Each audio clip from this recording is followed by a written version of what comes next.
Hello everyone, welcome back to the Library of Ruin, 2-tier down challenge. This is the second part in the series. I'm not going to explain the rules again, so watch the first part, please, right now. Do that, yes, do that now. Yeah.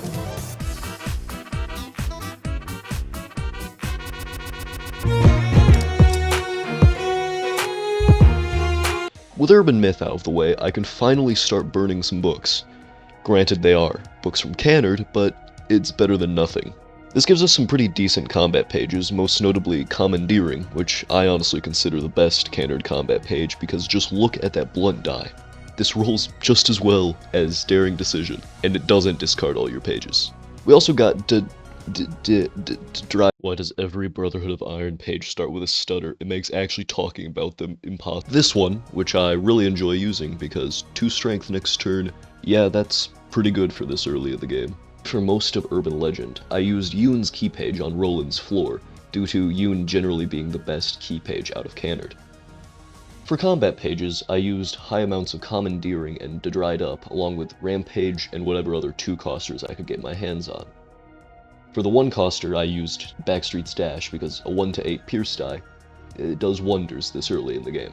With all my preparations made, I began the suppression of the Heart of Aspiration.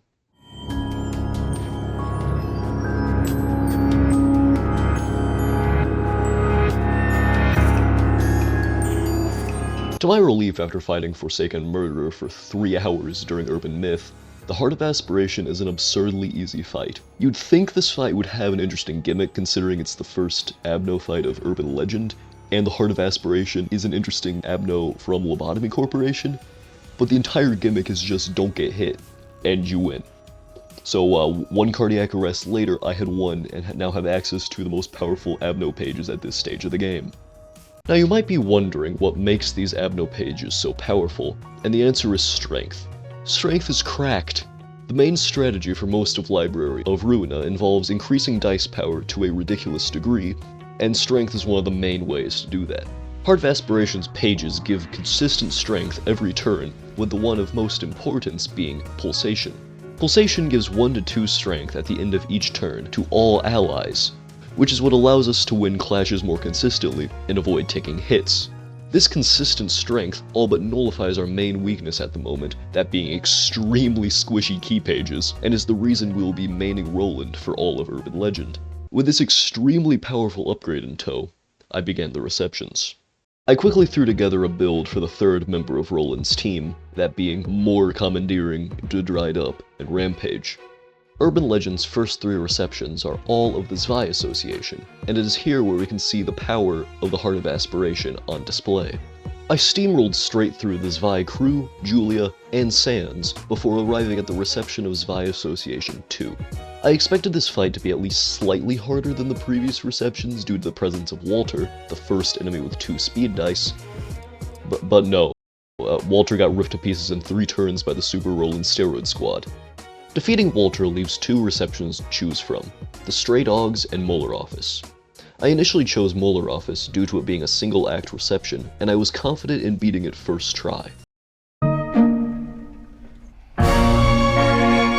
Now, due to the fact that I outlawed no grind in the first video, I had to redo the rats again twice to recover the books of Lobotomy Corporation and Distortion, and then I lost to Olga again.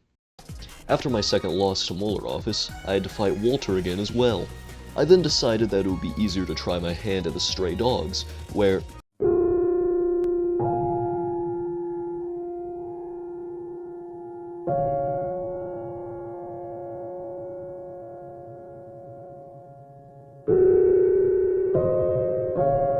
I then took a break from Library of Ruina for about 3 days, because I was still recovering from Forsaken Murderer, and the idea of having to fight Gyeong Mi 38 times in one sitting sickened me. Upon reopening the game, I edited my combat decks to be a bit more usable, adding in Overpower due to its high base rolls and Time for a Little Test due to its block die and decent slash rules. Generally, I decreased the amount of Dried Ups in my decks due to Pulsation kind of reducing their importance, and their abysmal rolls basically making them unusable against the Stray Dogs. With these changes made, I began my real attempts.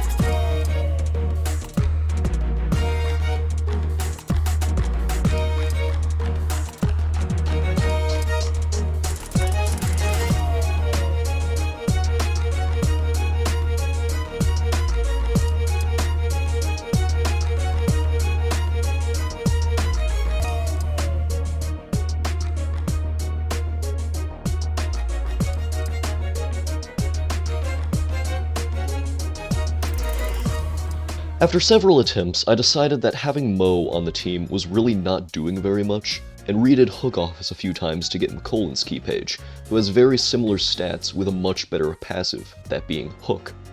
After making this very small change, I beat the Stray Dogs on my next attempt, proving that Mo is the worst character ever introduced in Project Moon. Overall, this fight was really not that bad, only requiring a little luck and somewhat decent team building, which I apparently struggled with greatly. With that out of the way, only Molar Office remained. After my previous 2 attempts on Molar Office, I highly expected just to get my teeth kicked in repeatedly, but I actually was able to beat this one first try. I took out Olga first, leaving just Mika and Rain, while I had already gotten Pulsation. While Rain does gain strength every turn, most of his cards are pretty low rolling, and I was lucky enough for him to never use Daring Decision throughout the entire fight. Daring Decision is really the only dangerous card Molar Office has access to, and without it, they barely pose a threat in the slightest. With Mika's death, all of Urban Legend's receptions were complete, leaving only the abnormality fights. Urban Legend has a total of 6 abnormality battles, those being the Heart of Aspiration, who we've already killed, Fragment of the Universe, Happy Teddy Bear, All-Around Helper, the Red Shoes, and Child of the Galaxy. None of these fights are difficult in the slightest, but they all took way longer than they should have due to me lacking any key pages with speed. Only being able to use 1 to 2 attacks each turn slows down these fights by a noticeable degree and makes some fights like Child of the Galaxy genuinely unbearable. With no real methods of light gain either, we're basically on a timer to win before we run out of light and get beaten to death with a feather by these cardboard cutouts of abnormality encounters. I'm just gonna speed through these with like a fun fact or something, so... Fragment of the Universe took 1 try, and did you know that this thing does both white and black damage in Lobotomy Corporation? That's incredible. Happy Teddy Bear took 2 tries, and here's a fun fact about it. This abnormality sucks in every single game. All-Around Helper took only 1 try, and this abnormality's full portrait is low-key terrifying. Why is he so big? The Red Shoes took 2 tries, and did you know that only the left shoe has teeth for some reason? Just the left shoe. Child of the Galaxy took 2 tries, and here's a little known fact about him. He was probably implicit in the start of the Smoke War. Millions are dead because of this little... With every abnormality dead, Urban Legend is complete. To be honest, Urban Legend was not that difficult, especially when compared to Forsaken Murderer, but it provides a nice basis for how important deck building is going to be in the future chapters. Future chapters being the next chapter, Urban Plague.